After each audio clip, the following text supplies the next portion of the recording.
Good afternoon. It's Friday the 14th of April 2023, just after 1 o'clock. Welcome to UK Column News. I'm your host, Mike Robinson. Joining me in the studio today, Patrick Henningsen. Welcome to the programme, Patrick. Great to be with you, Mike. And we're also joined by Vanessa Beeley via video link from Damascus. So let's get straight on. And here it is, Arcturus.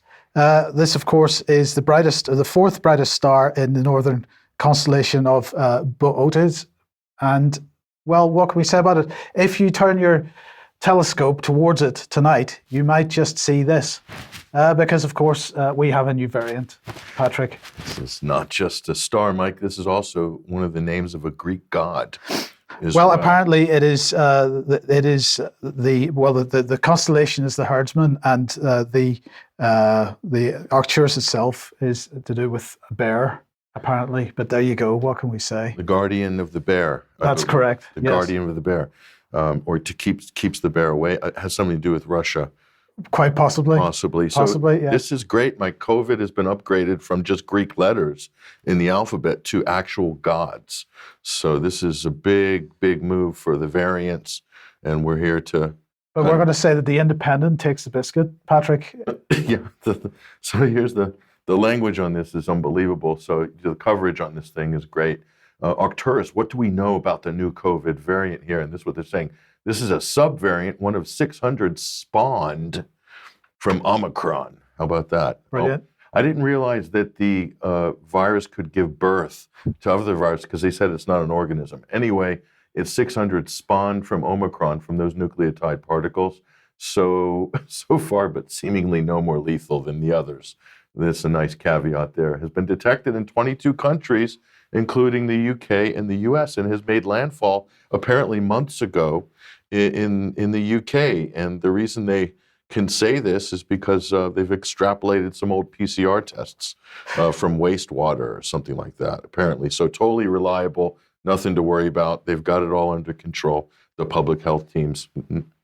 We're looking forward to it, right? So anyway, let's get on to more serious issues. And the arrest of Jack Teixeira, is that how we pronounce his name, Patrick? Yeah. And the question is he the leaker? Because it's quite fascinating. This young man, 21 years old, arrested by the FBI. Let's have a look at the footage of his arrest. Arrested by the FBI at his family home in Dighton, which is in rural Massachusetts. He apparently, by mainstream media reports anyway, is the leader of the online chat group on Discord where the leaks were initially made. He's been charged with the unauthorized removal and transmission of classified information. He's going to appear later on today in a court in Boston. So the question is he the leaker? He worked as an IT specialist in the intelligence wing of the Massachusetts National Guard, apparently based at Otis Air National Guard Base in Western Cape Cod. He was employed as, this role, Cyber Transport Systems. This is from the National Guard website. So let's look at the minimum education that you require in order to get this job. You need a high school diploma, GED with 15 college credits, or GED. Do you know what GED stands for? That'll be sort of an equivalent of a high school degree, right? Which you can get during high school or after. Right. Yeah. Okay. And then when they... for qualifications, they're looking for knowledge of electronic and network principles. They're looking for normal color vision. They're looking for possession of a state driver's license. They're looking for experience in installation of voice data and video network infrastructure. Completion of a current single scope background investigation. We'll come on to that in a second. Completion of 7.5 weeks of basic military training and must be between the ages of 17 and 39.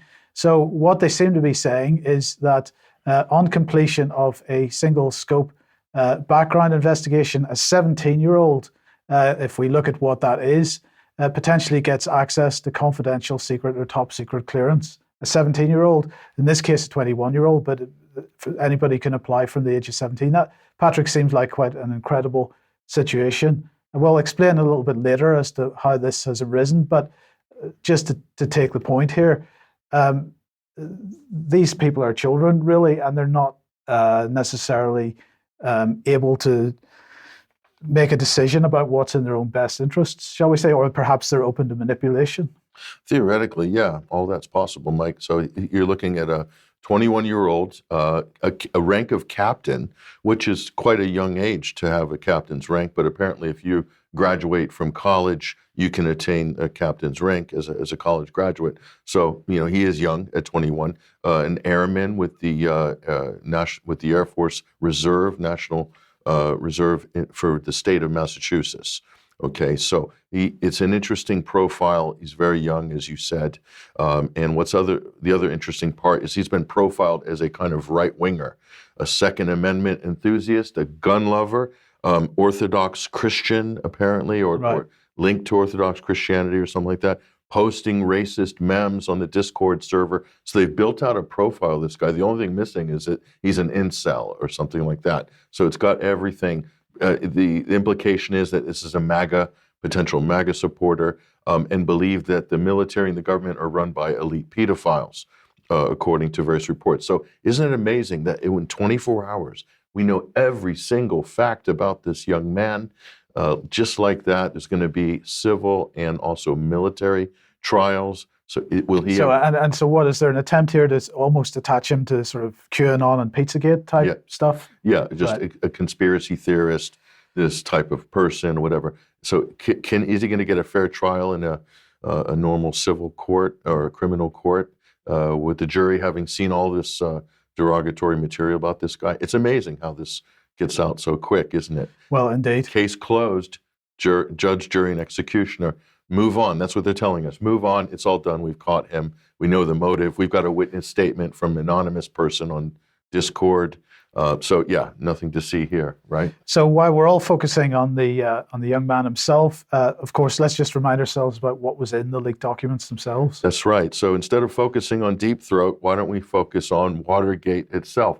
So let's look at just a quick review of these documents and what we know, or what we think we know. Pentagon leaks, the contents, generally speaking, details of NATO's military support for Ukraine, battlefield assessments, intelligence efforts, weapons and ammunition stocks, situation reports, analysis on other countries are included in there, among them Egypt, Israel, and also South Korea. Not everything in there is actionable intelligence. Some of it is just somebody's opinion within the intelligence community. However, here's an interesting one, Mike, that Putin has cancer. That one's dropped in there.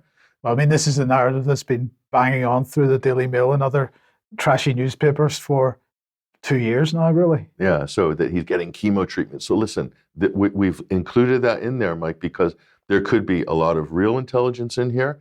There could also be things that ended up in intelligence reports that don't really correspond to facts, but they're part of the leak, as it were. So it's a chance to get some of this stuff out and give it some sort of official status. So Vanessa, let's just look at one of these stories, and this one from the Washington, well, who's the source? The Washington Post, about Egypt secretly planned to supply rockets to Russia, according to one of the documents. Yeah, and I mean, yet again, within the article itself, there is no image of the document that they're referring to. This article, one, it's in the Washington Post, as you pointed out, very tongue-in-cheek, the bastion of true reporting, of course.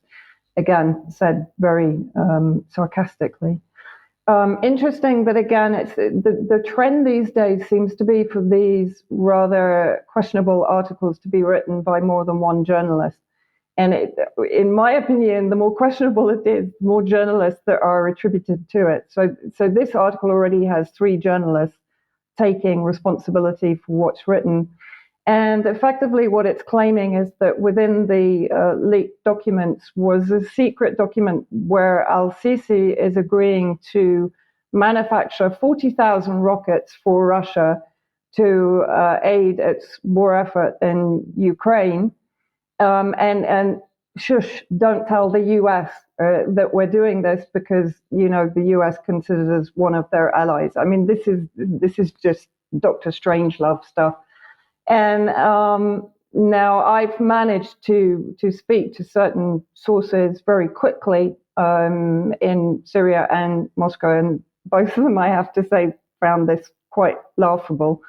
That Russia, one, would need 40,000 rockets from Egypt, and that Egypt would have proposed such an effort when it has effectively been very clear about non-violent or rather non-intervention in the conflict itself and pushing for peace. And of course, towards the end of the article, what do they start talking about? The fact that the US might dry up funding to Egypt. So for me, this is a clear beginning of the targeting of Egypt that I've been mentioning for the last few weeks, and will probably come if this story gets legs and runs. It will come through sanctions, withdrawal of funding, and further economic pressure on a country that has already been pushed into massive poverty by the West, particularly by the United States, and loans through the IMF, etc. Yeah. Okay. Thank you. Yep. So let's Patrick move on with some of the key revelations again. Well, back to the documents, and also we can point out here, and I know this has been mentioned before, these are photographs of printed out documents. So this could have been a daily briefing, could have been in the military, could have been CIA, could have been a Gang of Eight, Congress or Senate, intelligence committees with clearance, could have been National Security Council. So you're talking about there's hundreds of potential recipients here. So again, we'll come back to this forensic argument. Where did these documents actually originate? Did the leaker himself print them out? It's doubtful, or it's possible that he didn't, that he got these images of prints from somewhere else. We don't know, and they even admit they don't know how he got these images. Right, and the other thing with the other potential explanation, of course, we should point out is all we know is that the documents appeared on a Discord server and then on 4chan, that they've apparently come on to the Discord server via his account. But of course, there's nothing to say his account wasn't hacked. So, I mean, there are multiple potential explanations for this other than he deliberately leaked the documents. Or that they weren't sent to him on another platform or on a Tor server or something. So Thug Shaker Central was the name of the Discord group there, gamers, ostensibly gamers. We'll get to the gamer talking point in a minute. Then it ended up on Wow Mao and then 4chan, and then was disseminated to another platforms, including ended up on Twitter here. So, but here's the thing. Let's look at the key items, the big ticket items. All of this stuff is on there. But what's really important, there's a war going on. It's a historic proxy war, the biggest ever in modern history. So let's look at the big ticket items here. Here are the big ticket items. And do make a mental note of what we're showing you here. Ukraine is unable to mount a spring offensive. Okay, this is after massive hype over the last couple of months that Bakhmut is no longer important, and wait for the big spring offensive from Kiev, from the Ukrainian armed forces. That's been the talking point across all Western media, Western politicians, and there was no denial since this leak began, Mike, that there's not going to be a spring offensive. Then suddenly it appears in the leak. Okay, so that I find that to be the most compelling point. Secondly, surface-to-air missiles are being depleted in Ukraine. Their SAM systems will be depleted by some date in middle or to early May. So a disaster. What does that mean? Need more money, potentially, right? Need more supplies. So again, the leak can provide a number of functions here politically. U.S. NATO Special Forces active in Ukraine, okay? Contingent of 100 plus. This is admitted, this exists in the leak. This is something most people have known, but it can't be said publicly by any politician without severe consequences or blowback. And also from NATO's reputational point of view, saying they're not in there, but yet they are in there, even though we know they're in there, and most journalists who are looking at this know they're in there. It's a way of putting it out in the public here. U.S. spying on the Zelensky government. Now, this is something that didn't shock the people in Kiev when they were asked about this in the last 72 hours. So again, no surprise here, but it's a way of putting this out in public. Zelensky orders attacks inside Russia. Again, this is a talking point that we have known and we'll show you, but that has been denied or is something that's not reported at all in the Western mainstream media. So those are the big ticket items. So this is what I think, if this is a sanction leak, if this is a political leak, I think these are the important points that the leak, or the Pentagon or the CIA or the Republican Intelligence Committee or whoever leaked them would want to communicate these in order to somehow influence or allow the government to pivot, for instance. We'll come back to that in a minute. So here, This is the pre sort of propaganda here. This is Michael Wise, a total hack from the Atlantic Council, former CNN, honorary member of the Levant Front terrorist group in northern Syria. Here he is. So we'll just call this deep state narrative priming. And he's saying U.S. officials said the investigation is in its early stages. This is on April 10th.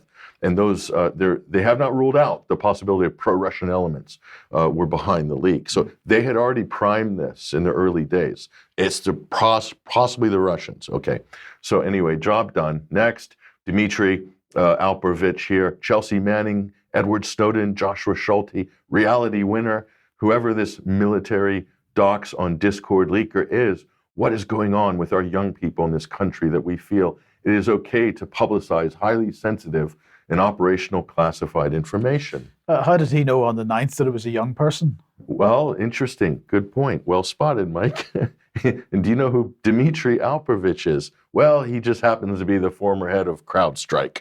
They're the ones that validated the alleged DNC hack and that created the whole chain of events with WikiLeaks that ended up with the Roger Stone trial, which was thoroughly discredited after the fact. So the FBI outsourced the alleged DNC hack, which many believe was a leak from the DNC.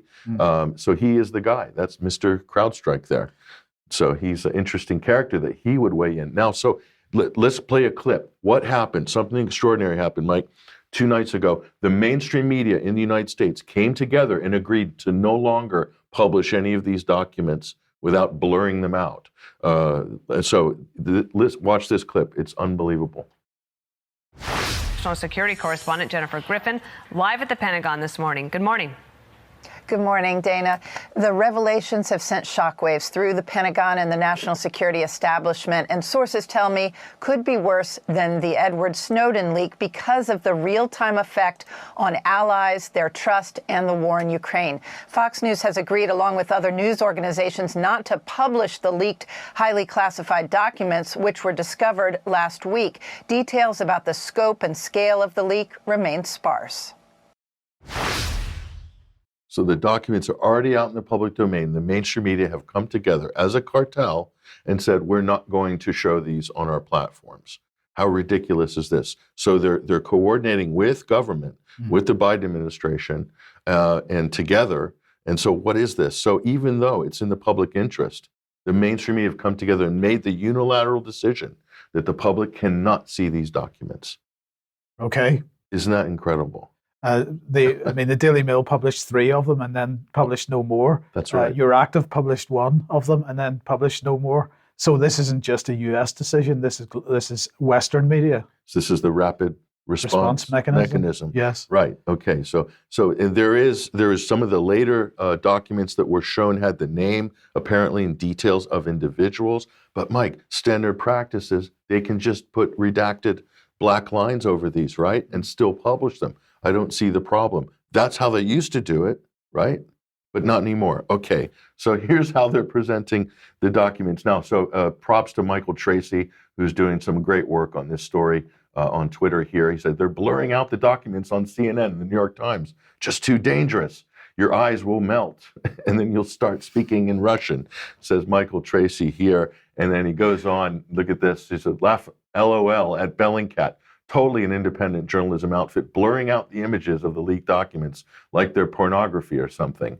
So they're putting the pixelated blurs over things all of a sudden instead of showing it. Of course, Bellingcat, totally independent, right? Right, so we're going to come on to Bellingcat in a bit more detail in a second. But first of all, the question is why would this 21-year-old have access to these documents? Why? Anyway, was there a policy change? There was a policy change. And of course, it was 9/11 was the source of the policy change. 9/11 is the gift that keeps on giving. So let's bring this organization on screen. This is the Markle Task Force on National Security. And they're all about a safer America through information sharing. So they gave evidence to the 9/11 Commission. And as a result of that evidence, things changed with respect to documents, document classifications, and the way that classified documents were shared. So 10 years following, in 2011, they gave a report. Zoe Baird Budinger is the chairwoman, So she gave a statement along with Jeffrey H. Smith to the Senate Committee on Homeland Security and Government Affairs entitled 10 Years After 9/11, a status report on information sharing. And this is what they said. So in hindsight, it's clear that our failure to discover the September 11th plot was in many ways a failure of information sharing and a failure to empower our best and brightest. This was in part because of the so-called wall between law enforcement and intelligence. Over the last decade, this is up until 2011, our government has embarked on a virtual reorganization. Substantial progress has been made in shifting the need-to-know culture towards a need-to-share paradigm in which information flows more freely, enabling greater collaboration between federal, state, and local agencies as well as the private sector. And of course, many of the people working particularly in technology in government in the US as in the UK are private sector employees outsourced and so on. So the point is that the last number I saw was something in the region of 1 million Americans now have access to documents classified as top secret. And this is quite an incredible situation. And the total amount of documents is in the hundreds of millions. Right. So the question is, what's the point of classification of documents anymore? Because the other question, Patrick, that I have is, will this reverse that policy, do you think? That's a good question. Or will this situation be used to rewrite that policy? Right. Very interesting question. I think we should keep our eyes on that space. But this is all assuming that he did have, he was given access to these documents, which we actually don't know yet. Yep. We knew he's allegedly had images of paper documents, which were then posted on his Discord server. That's what we know. But the mainstream media has ran all right ahead on this story. Game, set, match. Everything's been solved already. They know the culprit. They have the motive. They have the witness. Okay. So Bellingcat, enter. So we'll just say under the general heading of spooks to the rescue. It's without Bellingcat that we couldn't have solved this grand caper, apparently, ladies and gentlemen. So Bellingcat's Arik Toller runs to the rescue. So working with the FBI, being the tour guide in the virtual maze, the Minotaur's maze of digital information. That's what Bellingcat's doing. Let's take a closer look at this. Arik Toller, that's Elliot Higgins' right-hand man, worked with the New York Times to uncover a trail of digital evidence that appeared to identify Jack Teixeira, a 21-year-old Air National Guardsman, as the leader of an online gaming chat room where the U.S. intelligence documents were leaked. Now, let's just point out, Bellingcat boasts that they recruit their people, their workers, their investigators are gamers. They boast publicly. They work with gamers. They're in the gaming community. Bellingcat is part of or comes from the gaming community. So isn't it just a coincidence that all of this popped up on a gamer Discord server? And Bellingcat is there to be the chaperone for the mainstream media and the public on this, directing traffic effectively. Is that a coincidence? Is Bellingcat an independent intelligence or open source investigator? I'm going to ask Vanessa that in a minute, but go ahead. So we'll just look at the coverage here. So this is look at the authors, Arik Toller, Christian Tribert. Both, the first two guys are Bellingcat. You've got Malachi Brown and names that, we would peers. So again, as Vanessa was pointing out, here we've got, six journalists on this article. So the mud doesn't stick to any of them. Is that the point? Well, in the first ones are Bellingcat, so they're not, I guess they're journalists now. So the airmen who gave gamers a real taste of war. So this is the narrative which they're putting together here. It was Airman Teixeira, a member of the Massachusetts National Guard, and his friends in the group who somehow obtained the classified documents. That's the most important part, and they haven't got that information yet. They've got the whole story, the whole kit and caboodle, but they don't have that important fact. So that's why we highlighted that, of course. That might come out in a month or two, and this story might be radically different when the rest of the facts eventually pour in. Okay, and posted them on the group, so, eventually spilled out into the open, et cetera, et cetera.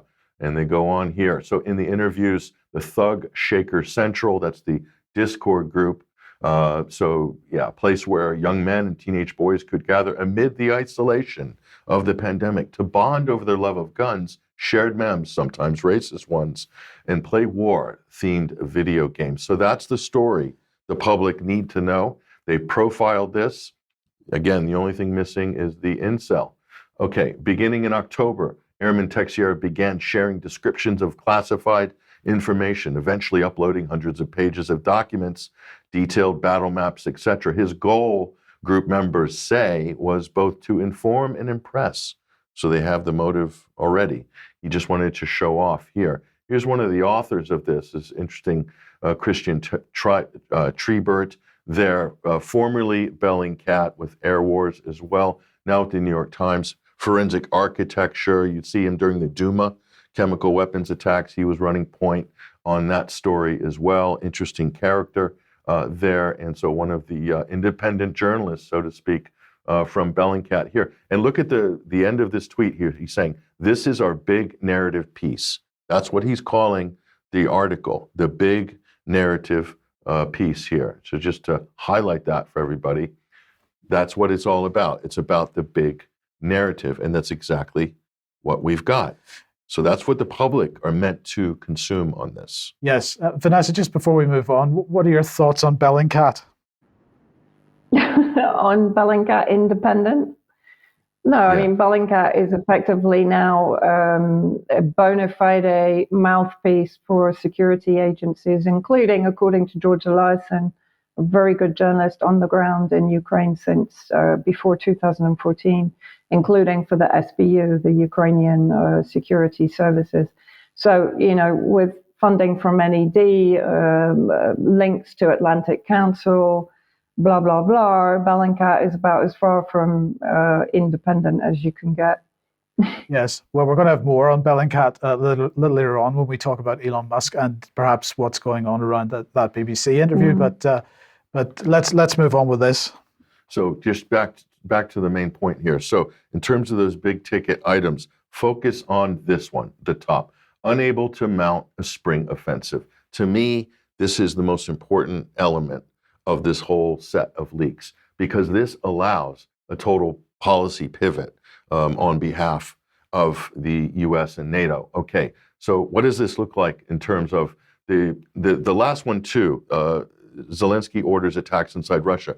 That basically precludes any peace negotiations, because as Russia's getting attacked inside their own border, they're looking at this as an existential security threat. So they're going to want to move further into Ukraine in order to prevent future attacks and to demilitarize Ukraine, as they said in their stated objectives at the beginning of this whole war. So by continuing to mount attacks inside Russia, it's guaranteeing that A, there's going to be no peace talks, and B, that Russia's going to go full bore in the east. So isn't that such a coincidence here? And by the way, here are those attacks, drone attacks. This is June of 2022. TASS here, drone attacks in the Rostov region on oil refineries. So Ukrainian attacks here. So again, Zelensky here's another one, February 28th, Rostov again, oil refineries. So Russia's getting hit inside Russian territory. So, I mean, that's going to preclude any peace negotiations there. So here's the policy pivot. Let's take a look at this. Okay, let's call this the pivot. So this is what comes out right after these leaks were materializing this week.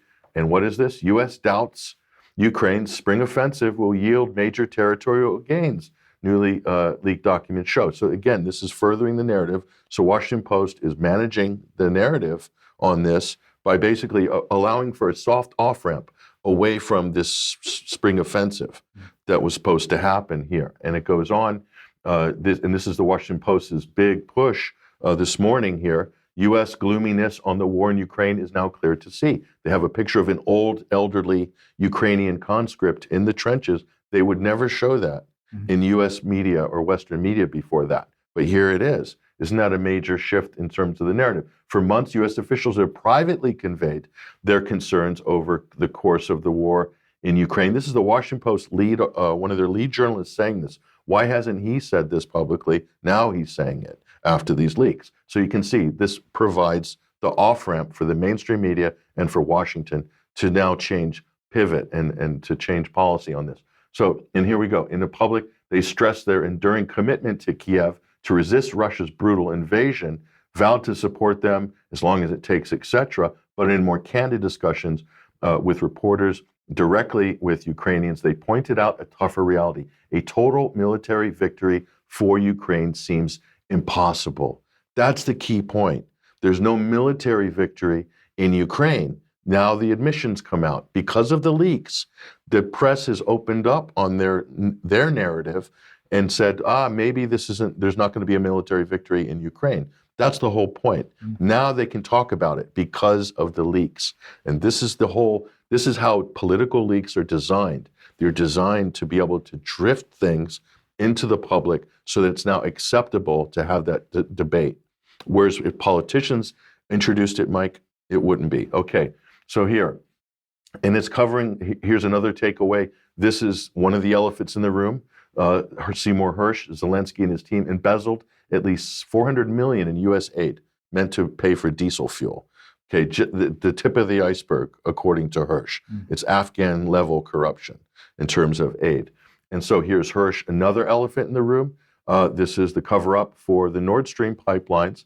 So yeah, that's the sabotage for the Nord Stream pipelines, totally unaddressed, totally consequential. This could rock NATO at its core with Germany politically. This is a big problem in Germany. Again, these are no-go areas for the press. And then we've got a clip here. Now you see the pivot that we didn't understand from Speaker McCarthy. And let's play this clip. I think what's happening in Ukraine is an atrocity, and I think Ukraine, not just Ukraine, the world has to win there. What Russia has done is wrong. In a phrase that I use, a blank check, I use that for anything. I look at every dollar of taxpayers that we would use, but the one thing I know that in Ukraine we have to win, because it also would save Taiwan at the same time.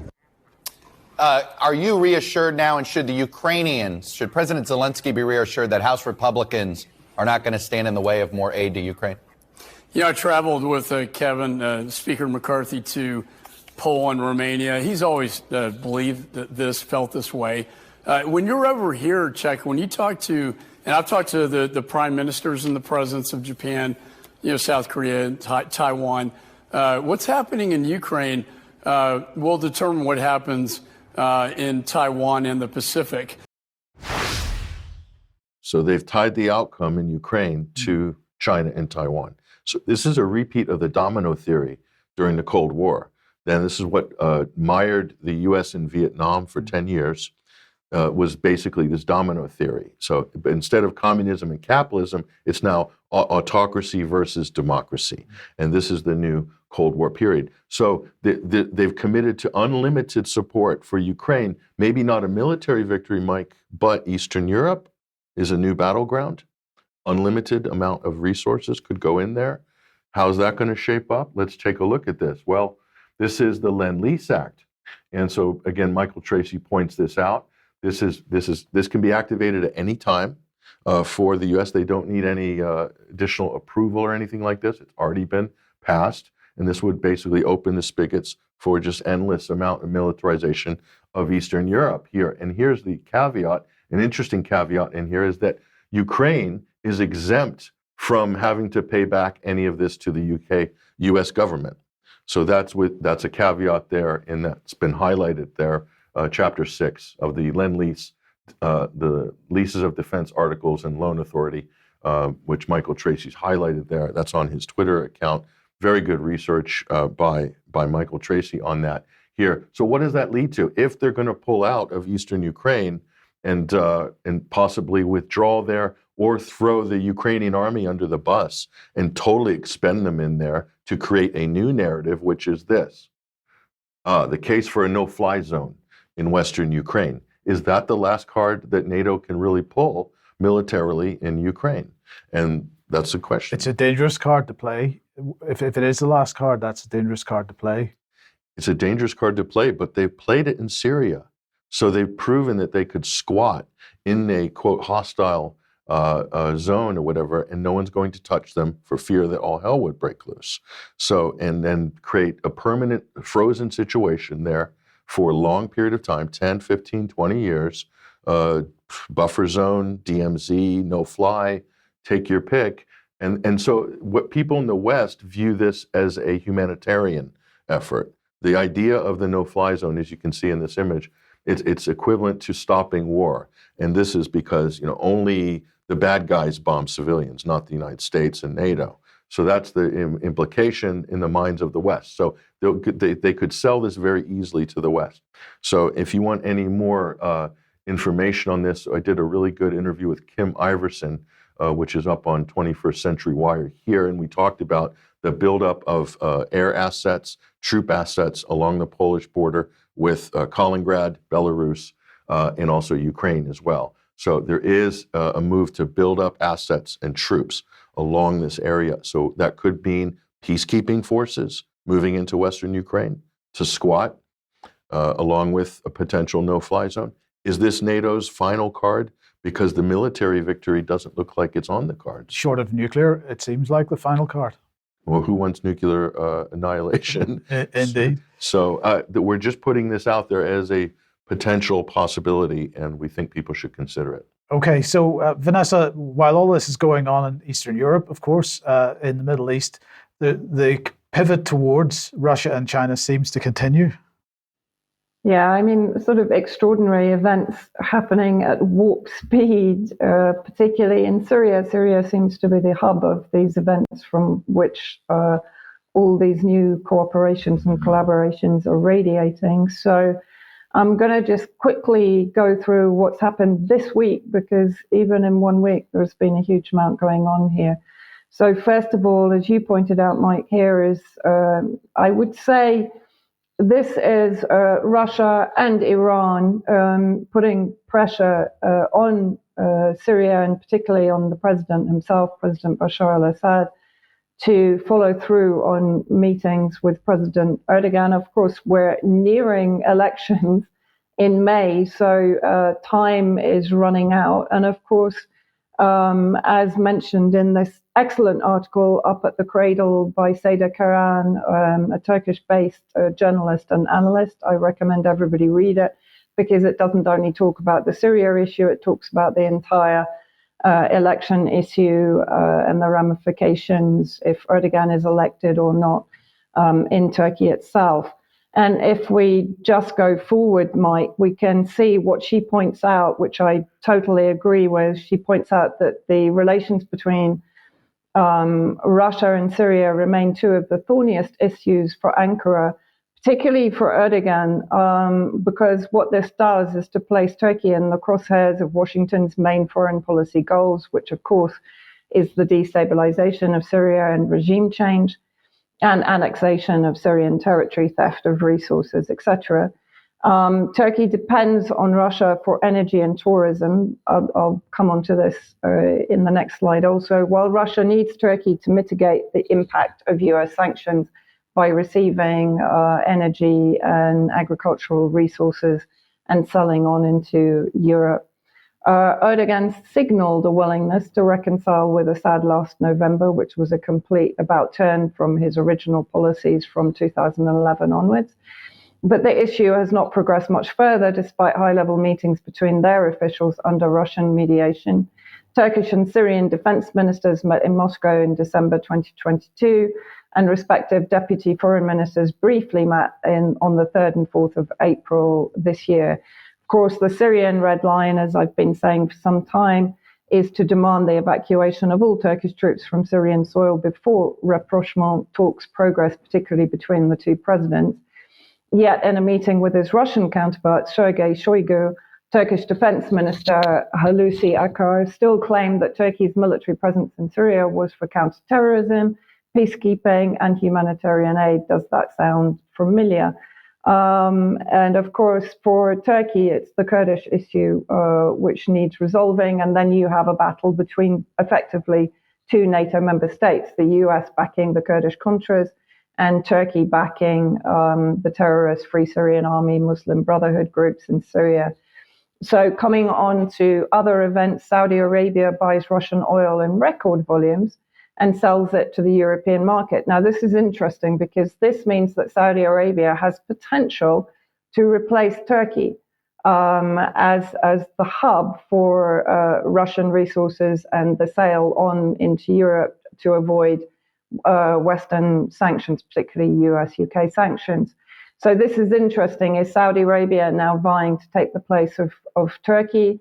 And will that have an impact on how Erdogan responds to President Assad? Interesting also that the West is doubling down on the chemical weapon narratives in Syria and following through on the corrupted and fraudulent OPCW IT report, which effectively maintains the blame on the Syrian government for the use of chemical weapons, despite the dissident OPCW inspectors' reports to the contrary. So China now is basically taking the bull by the horns and demanding that the US clarifies and provides transparency on its military and biological activities at home and abroad. And bear in mind, of course, those biolabs are on the borders of China, Iran, and Russia, not coincidentally. Today is Al-Quds Day, the last Friday of Ramadan, the Muslim festival. Al-Quds Day, meaning Jerusalem, started in Iran after the 1979 revolution, which deposed the Western-backed Shah of Iran. And so here we see a very sort of belligerent stance being taken by the various resistance groups and the unification of resistance groups.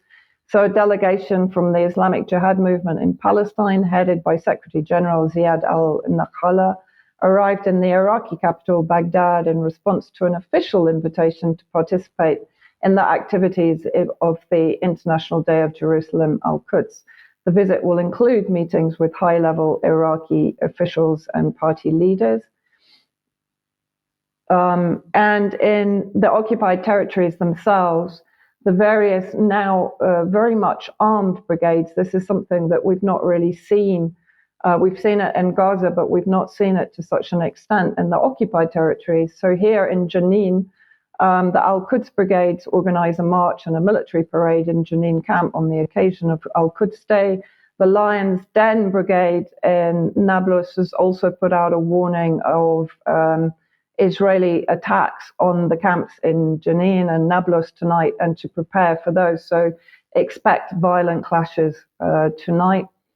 Iranian delegation in Saudi Arabia to prepare for embassy reopening, this incredible peace deal that was brokered by China, who's also obviously working on a peace deal in Ukraine. In two working groups in Riyadh and Jeddah, the Iranian delegation will take the necessary measures to set up an embassy and a consulate general, as well as the permanent representative of the Islamic Republic of Iran to the Organization of Islamic Cooperation. So here we actually see Islamic unity across Sunni and Shia Islam, which is something, of course, the West has been weaponizing along sectarian lines to prevent pan-Arabism and to prevent unity between Arab nations. Iranian oil minister Javad Alji has traveled to Venezuela to discuss ways to strengthen energy relations between the two friendly nations, according to the Latin American country's foreign ministry. And of course, here in Damascus, the Venezuelan ambassador and embassy is very active. This is one of the most extraordinary happenings that is ongoing. Of course, peace deal still being brokered between Yemen and Saudi Arabia, with Oman taking part as a mediator. Here you have Yemeni President Mahdi al-Mahsat, head of the coalition National Salvation government, which actually comprises 38 political factions from within Yemen. So it's not solely Ansarullah. It represents a majority of the political sectors in Yemen. Receives the Omani and Saudi delegations at the Republican Palace in Sana'a, Yemen. Next. And in the last few days, Foreign Minister of Syria, Faisal al-Muqdad, was in Jeddah also on a working visit at the invitation of his counterpart, Saudi Foreign Minister Prince Faisal bin Farhan, to hold talks on bilateral relations between the two countries. And of course, it's worth pointing out that Saudi Arabia was instrumental in the funding and the promotion of the regime change war, waged against Syria since 2011, it stopped funding armed groups such as Jaish al-Islam, the Army of Islam, led by Zoran Aloush, who was killed in 2015, I think. And Sheikh Abdullah Mahizani, who led one of the most brutal coalitions in Syria up until 2015, 2016. So the fact that this détente is going on is quite extraordinary. So what were the main points of the meeting? First of all, cooperation to ensure that a political solution is found in Syria that protects Syrian territorial integrity, security, and stability, and Arab identity. This is important. We talked about the unification and the reemergence of pan-Arabism, and there you have it. Agreement on addressing humanitarian issues and facilitating the arrival of aid to reach all regions in Syria, not the northwest pocket that the US, UK, and EU were focused on. Preparing the ground for the return of Syrian refugees to their regions, ending their suffering and enabling safe return to their homeland. Increasing efforts to restore stability to Syria, strengthening security, combating terrorism, and I've put in brackets that the irony is very obvious there, combating terrorism in all its forms and fostering cooperation in fighting drug smuggling and trafficking. Now, I've also put here no sanctions, just action, unlike the West, because the latest swath of sanctions against Syrian officials is based on the alleged production of Captagon, despite the fact that the West was responsible for the importation of Captagon to the armed groups from 2011 onwards. Commitment to support of Syrian state institutions and civil society to ensure control on Syrian territory, and to end the presence of armed militia and external intervention in Syrian affairs. Taking steps to achieve comprehensive political settlement of the crisis in Syria, bringing an end to all the repercussions of the conflict, including national reconciliation and amnesty, which means the reintegration of the Syrian national armed groups, as the Syrian government has been doing since 2011. Returning Syria to the Arab community, including perhaps the Arab League, and resuming its historic role in the Arab world. Both sides welcome the resumption of consular services and flights between both countries. And it's worth pointing out that today, Egypt also came out to pressure Turkey to withdraw its military and its proxy armed groups from Syria.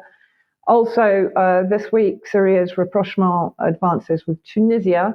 Tunisia is sending an ambassador and reopening its embassy in Damascus, and Damascus is sending an ambassador to Tunisia, and flights will start again between the two countries. Now, how does Israel and the West view these peaceful negotiations that are going on for the benefit of the Syrian people? Of course, the Times of Israel comes out with an article on the 9th of April blaming Iran for constructing a new Middle East. Interesting use of language there, as the new Middle East was effectively the Israeli-backed vision of a partitioned, weakened, destabilized Middle East, of course, in collaboration with the US. And what's interesting in this article is that they are particularly worried about the fact that peace is now coming to Yemen, because in Israel's view, this means that Yemen also can join the resistance and train its missiles on Israeli occupied territories.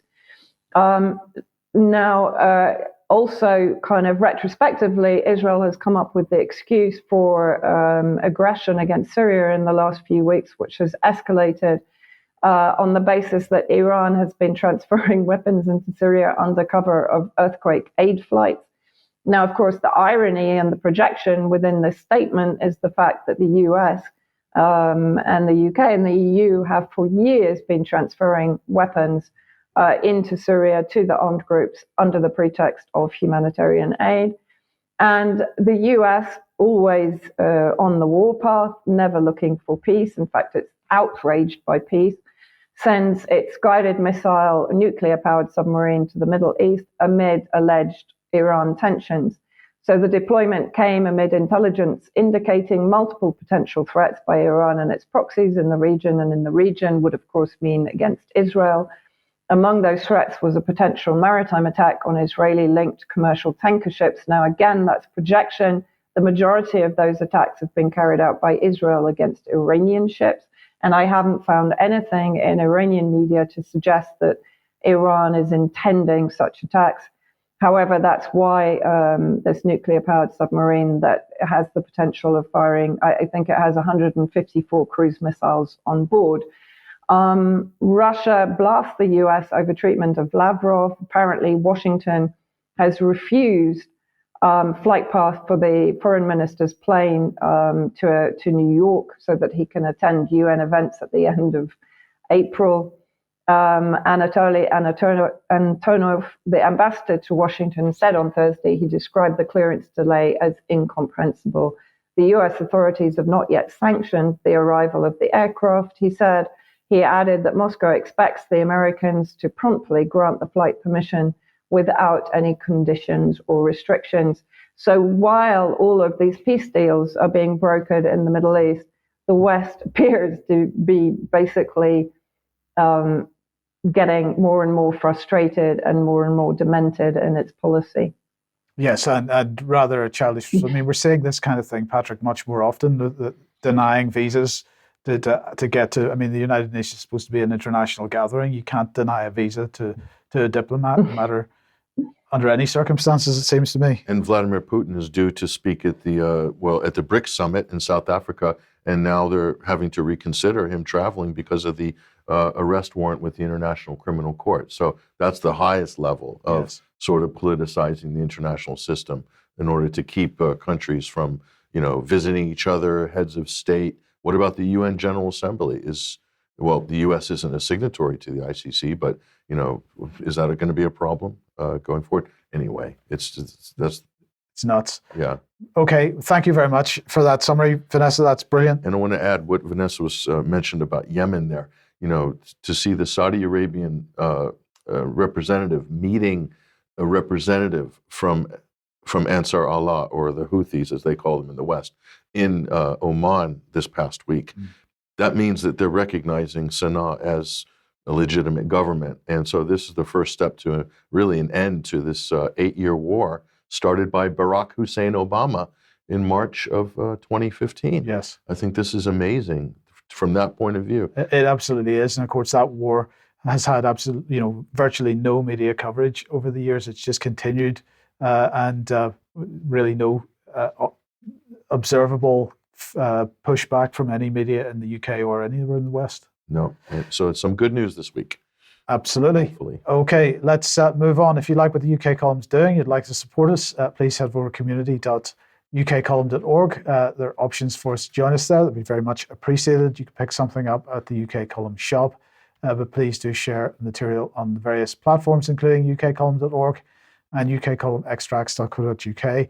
Now, a reminder that on Tuesday, Brian's interview with Andrew Bridgen will be streamed out at 1 p.m.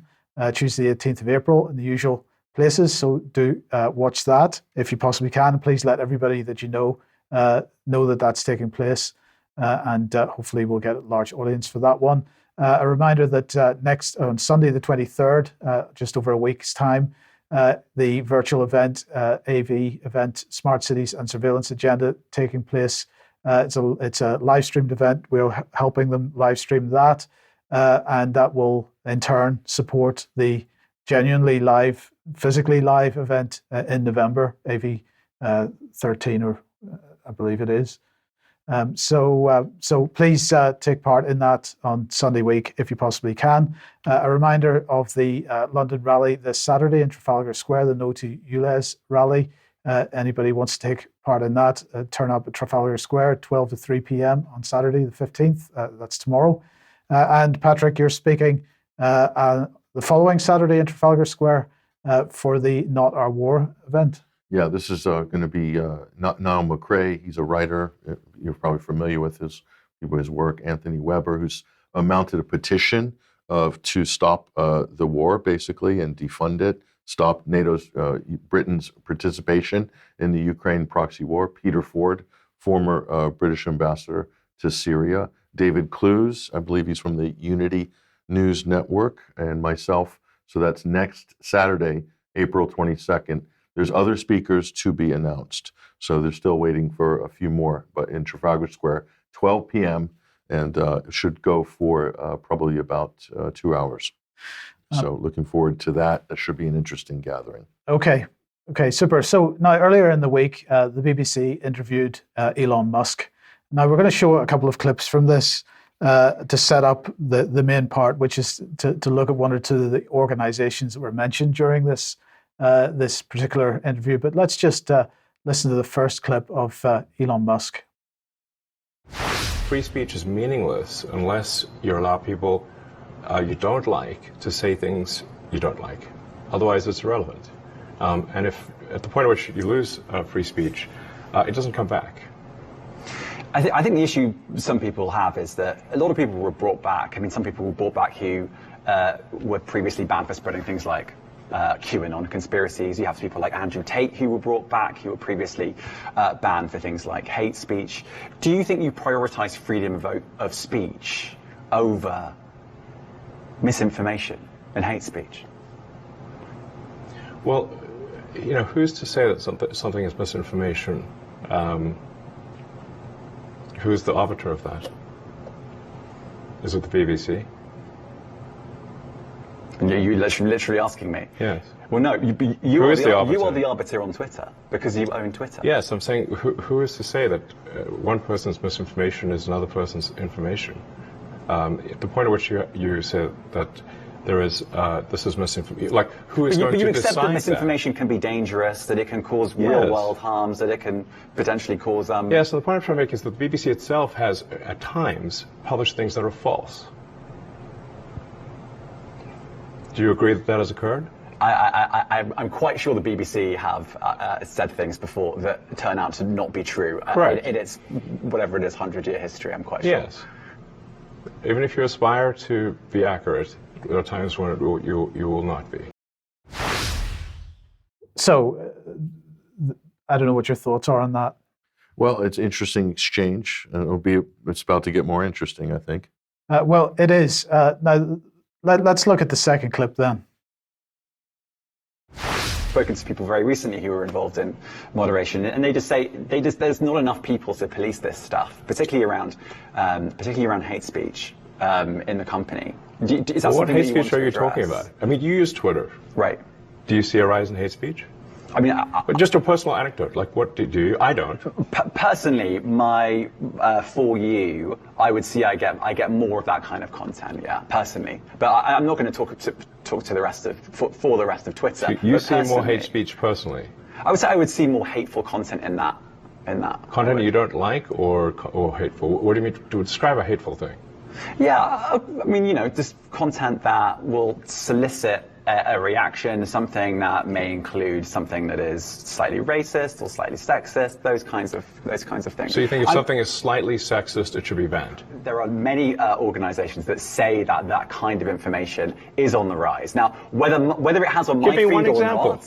I mean, right, and literally if you look at something one. like the Strategic Dialogue Institute in the UK, they will say that. So look, people will say all sorts of nonsense. I'm literally asking for a single example, and you can't name one. Right, and as I already said, I don't use that feed. But then how would you know that? I don't think this is getting anywhere. You literally said you experienced more hateful content, and then couldn't name a single example. Right, and as I said, that's absurd. I haven't actually looked at that feed. Then how would you know there's hateful content? Because I'm saying that's what I saw a few weeks ago. I can't give you an exact example. Let's move on.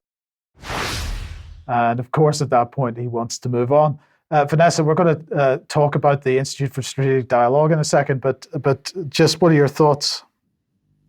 Well, I mean, it's embarrassing. Is this the best the BBC has got, for heaven's sake? I mean, it's not. He's not a journalist. What is he? I mean, he was. I mean, it's not difficult to have this conversation with Elon Musk, right? But who is this guy? Well, we'll come on to that. We'll come on to that shortly. But let's talk about the Institute for Strategic Dialogue, which actually he didn't seem to know the name of because he called it the Strategic Dialogue Institute. But anyway, this is them. They have a website. What are their top stories that they're focusing on at the moment? They've got a series on the January 6th sit coup, if you want, as they call it. Quote, insurrection. The insurrection. Right. Then they're obviously talking about Elon Musk and before and after Twitter, acquiring Twitter.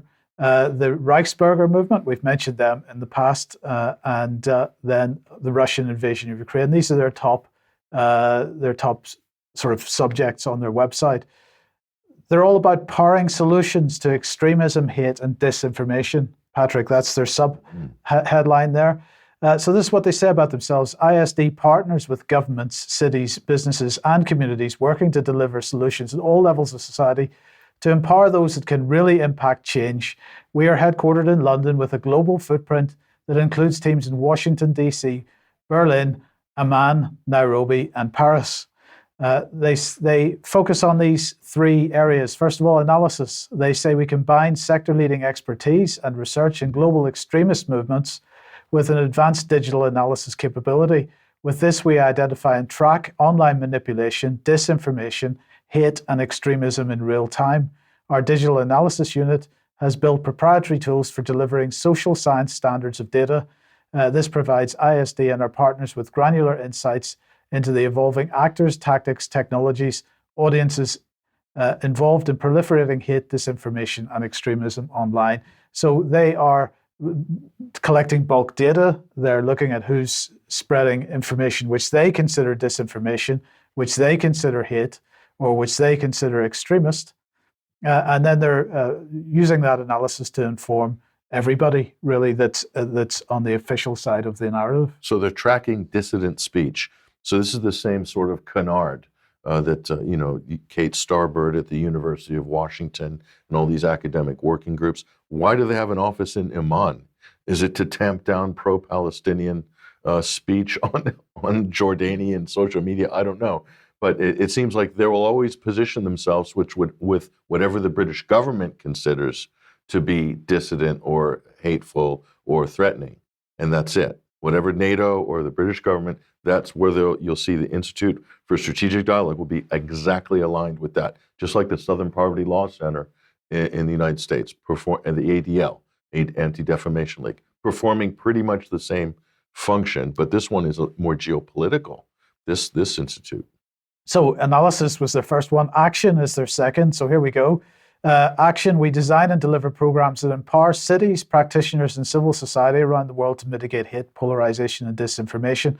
So now they're not pushing analysis into governments. Now they're pushing action points into the city-states, as we're seeing them built around the world, at least the Western world, and into civil society, third sector organizations, NGOs, charities, and so on. Smart cities. Our Strong Cities network has delivered training to 5,000 practitioners, brackets, police officers, teachers, and youth workers around the world.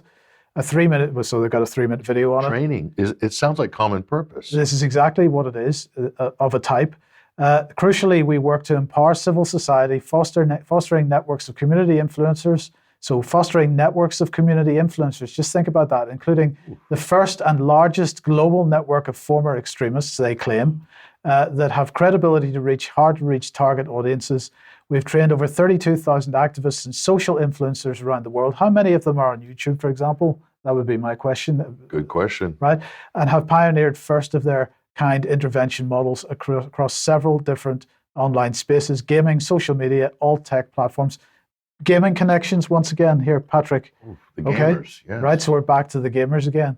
Right. So that's their actions. Finally, policy.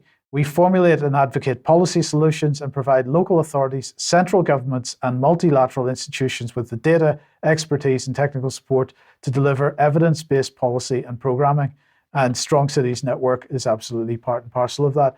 This organization is at the core of much of the propaganda that we're seeing. It's there to counter the so-called disinformation of anybody that's pushing any kind of narrative or information which would be counter to their policy agenda. And just to give one example, because they work very, very closely with the BBC. So here's another example. UK registered media company likely informationing likely, they say, information laundering for Russia. So ISD's executive director teamed up with the BBC to look into Yalla News, a UK-registered media company that appears to be spreading mirrored video versions of Russian state media propaganda stories. Now, this is Yalla News is pushing this out in Arabic-speaking countries on Facebook, via Facebook and other social media platforms. But again, we have this organization working very closely hand in hand with the BBC to attempt to counter what they're describing as information laundering for Russia. So again, we're accusing others of doing what they're doing because they're running the information laundering campaigns, it seems. So if any Arabic language media outlets happen to have the same editorial viewpoint as a Russian media outlet, then they're mirroring Russian disinformation, right? Mirroring Russian propaganda. So this is completely politicized. This is, again, to dovetail with whatever the British, NATO, or U.S. Foreign policy is of the day. That's all this is. They're providing support for in the information warfare space. Yes. Next generation warfare. That's what this looks like. Absolutely. Now they were hand in hand with not only the BBC but also with the Integrity Initiative and the Institute for Statecraft, if you remember what that was, which was pushing anti-Russian narratives, anti-Russian propaganda through the mainstream press and a whole host of other organizations. And I believe it was the 7th leak of the information that was lifted from the Integrity Initiative website included information about this organization, the Zinc Network. And now this was, the Zinc Network was set up a number of years ago. We'll just have a brief look at who their clients and partners are and were. I think this particular screenshot is from their version of their website from 2020. And so we've got the Home Office, Foreign Commonwealth Office, as it was then, the Department for Education, Department of Health, Ministry of Justice. Then we've got US Aid. And then we've got Democracy Council. We've got the European Union in there. We've got the World Health Organization in there. We've got KPMG, the Rockefeller Foundation, King's College London, London School of Economics, NSPCC. A veritable rogues gallery, Mike. Australian government, okay, all involved with the Zinc Network. But back in 2018, the Zinc Network attempted to set up what was called the Expose Network. This was a massive network of NGOs. They produced this technical proposal, and the Institute for Strategic Dialogue was part and parcel of this network. And although they're not in the consortium partners list, they were in a list of 40 or 50 organizations that was going to be set up, described as the Expose Network. 3 directors were going to be set up for the Expose Network. Chris Donnelly from the Institute for Statecraft Integrity Initiative, Emil Khan of Chatham House, and Lewis Brooke of the Zinc Network. And it was going to get, or at least they were bidding from the Foreign Commonwealth Office, just under £10 million for the budget for this. Institute for Strategic Dialogue, absolutely in this little network at the time. Consortium partners, Mike, who's that down in the lower left-hand corner there? Indeed, if we just put that back on screen for a second, Bellingcat. Bellingcat, oh, it's interesting. So that ties them in with the Institute for Strategic Dialogue. And there's a few other interesting, the Digital Forensic Research Lab, DFR Labs. Isn't that, hold on, the Atlantic Council. It is. Isn't that interesting? A NATO think tank. So they're all in there, thick like thieves, aren't they? Okay, so the question, yes. So then the question is, what's this all about? Well, of course, the problem with what Elon Musk is doing with Twitter at the moment, he's letting all kinds of rogues back on there, like 21 Wire, for example. Oh, terrible right? people. Terrible people like that. And so the problem is that the government is, in a sense, losing control of that particular organization. And why am I mentioning this? Well, of course, the online safety bill is going through House of Lords at the moment. It's still a committee stage. They've been trying to get this piece of legislation through the books for several years now. It's not making any progress. It hasn't made any progress. They've already had to drop the legal but harmful clause from it. So what the British government has done instead is to try to move the censorship, the obligation to censor content, back onto the social media companies through their terms and conditions. So what they're saying to the social media companies is, right, you've got to enforce your terms and conditions where you have them. And if you don't enforce them, you're going to be subject to massive fines and or jail time. That's what Germany is doing. Right. And that's what we're all doing. So it's pushing the obligation for the censorship back on the terms and conditions. And if Elon Musk is effectively ripping up his terms and conditions, is saying, actually, you can talk about COVID, you can talk about vaccine injuries, you can talk about the war in Ukraine, which is what seems to be happening, then it's going to be very difficult for governments to cause Twitter to enforce terms and conditions that don't exist. Because they'll end up in court fighting over defining what is harmful or defining what is disinformation. And, you know, the corporate side is going to win every time, Mike, because they're not compelled to have to make new definitions for words or things like that. If it's not illegal, the state's going to have a hard time enforcing that. Right. So indeed. So we've got a third clip. Since we're talking about COVID again, let's just listen to what he said about, and this a direct attack on the BBC and their coverage of COVID and vaccine injuries and so on. Wow. COVID misinformation. You changed the COVID misinformation. Has rules. BBC changed its COVID misinformation? The BBC does not set the rules on Twitter, so I'm asking you. No, I'm talking about the BBC's misinformation about COVID. I'm literally asking you about, you changed the labels, the COVID misinformation labels. There used to be a policy, it then disappeared. Why do that? Well, COVID is no longer an issue. Does the BBC hold itself at all responsible for misinformation regarding masking and side effects of vaccinations? And not reporting on that at all? And what about the fact that the BBC was put under pressure by the British government to change its editorial policy? Are you aware of that? This is not an interview about the BBC. Oh, you thought it wasn't? Well, that was quite a good comment at the end. You thought it wasn't? Well, so, totally exposed as a complete hack journalist, James Clayton. I mean, he went in there let's bring him on screen. To set up a hit job and completely failed. Yes, so James Clayton is the BBC's North America tech reporter. I try to explain tech clearly and simply, he says on his Twitter account, based in San Francisco, formerly BBC Newsnight. So, you know, I don't know, is this career ending for him? He lied during the interview. He lied about all the extreme hate in his For You feed, and he couldn't name an example. So he was lying on camera to the richest guy in the world who owns Twitter and thinks he's going to sort of scurry away and get away with that. Yeah. This could be a devastating career fail for James Clayton. But Mike, but in the world of the BBC and the mainstream media, this may actually get you promoted, or even land you a job in charge of something like Ofcom.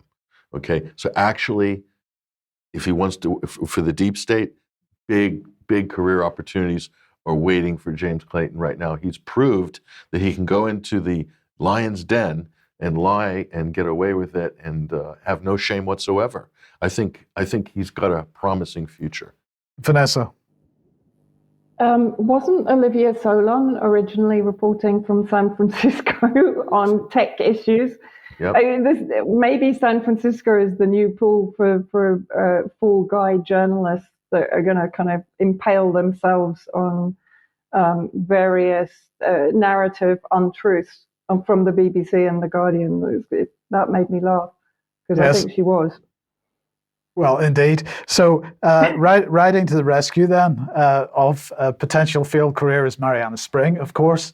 After Musk's interview with the BBC, a reminder of this panorama investigation I did. Twitter insiders told me under Musk site is no longer able to protect users from trolling and other harm. Exclusive data and users' testimony suggests hate is thriving. So she's attempting to provide some foundations for a collapsing journalistic career. But here she's also saying, also a reminder of how when Musk tweeted about the investigation, it unleashed a torrent of abuse against me from trolls.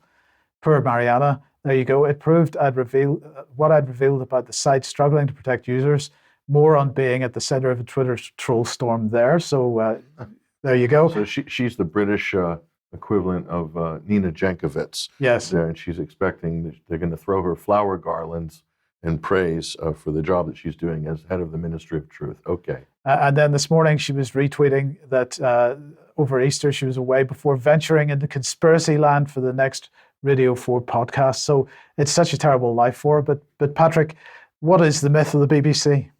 Well, I was going to comment on Marianne Spring, but yeah, do that. Well, look, she downplays the Twitter files and said that somehow this is some nefarious operation by Elon Musk to discredit legitimate disinformation experts or whatever. That's the story. That's the story. But it undermines her whole job and her whole position and this fake new industry of fact checkers and disinformation experts, total hacks, complete frauds. The whole section of this part of the media that's been carved out for these people is a complete fraud. And everyone's starting to see that now. And so I'm waiting, when are these people going to jump ship? They have no credibility left. I mean, unless you think that holding an esteemed position within the Reich's media hierarchy, or Stalin's Russia or something, is something to aspire to as a career person. Suleiman Ahmed is a really good independent journalist.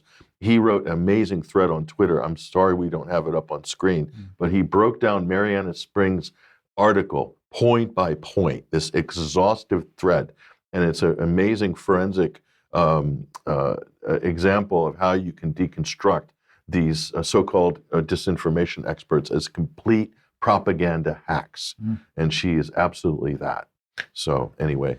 Oh, okay. Well, as we mentioned on Wednesday's program, of course, Musk also announced that they were going to change the little tagline that goes with the BBC from government-funded media outlet to public-funded media outlet. But tell us about the myth of a public service. Well, we've had this conversation many times on the UK column over the years, and this is a good book here by Tom Mills, The BBC, The Myth of a Public Service, and it goes into the detail of how the BBC is actually under the thumb of the state. That's what they do. And so they are an expression of establishment, and they have always been that, and that's their whole role, period. So that's an important thing. The other thing is NPR and PBS, I think, have jumped ship from Twitter out of protest because of this hassle of being called state-funded media, even though they're actually funded by the state. In protest, they're leaving Twitter. They made this big announcement, and I don't see anybody shedding any serious tears. I don't know where they're going to go after this, maybe Mastodon or something like that. Who knows? Well, okay, let's just remind everybody that it's only a week or so until the UK government will be testing the emergency alert system across the UK. This is their new way to alert us when our lives may be in danger, because we've got to pump the fear out. That's on the 23rd of April, 2023. Well, now we know what time it's at. It's going to be at 3 p.m. So there you go. This is what they had to say. Emergency alerts will transform the UK's warning and informing capability by working with mobile broadcasting technology. It will provide a means to get urgent messages quickly to nearly 90% of mobile phones in a defined area where there's a risk to life, and provide clear instructions about how best to respond. So they're saying that this will go out on 4G and 5G mobile phones with sound and vibration. Now, the last time we reported this, we played the little video clip that let everybody hear what it's going to sound like, so you don't have to actually have it enabled on your phone. So they're going to test this, as we say, at 3 p.m. on Sunday, the 23rd of April. Following successful pilots in East Suffolk and Reading, this new emergency alert system will see people receive a message on the home screen of their mobile phone, along with a sound and vibration for up to 10 seconds. It'll be very loud. It's not something you can disable or anything like that. Oh, it is something you can disable. So we're just about to explain how you disable it. So here we go. So remember, it's if you've got a phone running iOS 14, sorry, we'll just go back, iOS 14.5 or later, Anyway, you can opt out of emergency alerts, but you must keep them switched on for your own, you should keep them switched on for your own safety. To opt out, you can search settings for emergency alerts.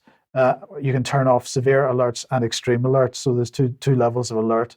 But you need to have a more modern phone, basically, for it to work at all. So if you've got an old Nokia Banana, dog whistle to the neo-Luddites, right? Yes.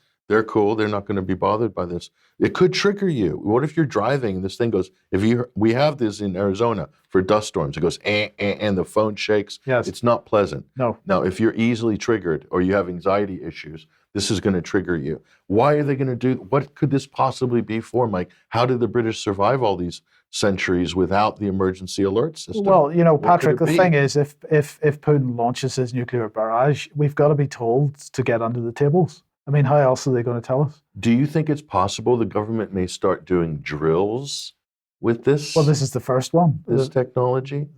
Yes. Mock nuclear drills? Do you think that's a possibility? I think it very much is. We also have extreme heat. That happens 2 days a year. Yes. And everyone freaks out in the tabloids, say it's a Armageddon, right? And You can do that.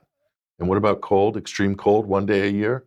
And rain. And don't forget, there'll be more variants of COVID and coronavirus and more avian flu and all kinds of stuff. Who knows? Perfect for a new variant. Yes. A new variant has been spotted in your area, the Kent variant or the Arcturus. So I can see there's so much potential for this, Mike. This is really exciting. We should be getting excited about this. Total social engineering in real time. Everyone gets triggered at the same time. Yes. This is fantastic. Let's move on to another form of social engineering then, just to finish off. Bud Light. Yeah, that's right. Bud Light. So when they signed this bloke who believes or pretends to be a woman, their share prices have dropped. They've lost $6 billion off the value of their company. And Wall Street experts are saying that's nothing compared to the drop that's coming on Monday. Possibly another dip for Anheuser-Busch. That's the biggest brewery in America.